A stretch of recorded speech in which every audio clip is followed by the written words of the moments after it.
இந்த தாத்தா பார்த்தீங்கன்னா எல்லாத்தையும் வந்து காசு கேட்டுட்டு இருக்காரு. ஆனால் யாரும் நிறுத்தி காசு தர மாதிரி தெரியல.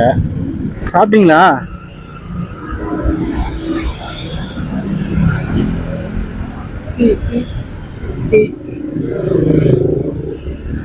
சாப்பிட முடியாதா? தண்ணி இருக்கா? தண்ணி இருக்கா? டீ வாங்கிட்டு வரவா? டீ பிஸ்கெட் வாங்கிட்டு வரவா? டீ பிஸ்கெட் வந்து வாங்கியாச்சு. ஸோ அந்த தாத்தாக்கு போய் நம்ம இப்போ கொடுத்துடலாம். டீ பிஸ்கெட் கேட்டிங்களே,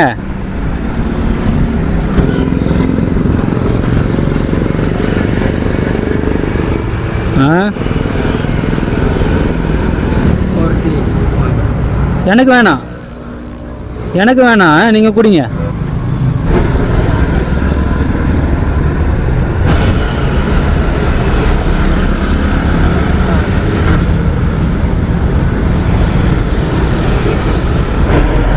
வரேன், போயிட்டு வரேன். ஏன்னா போயிட்டு வரேன்.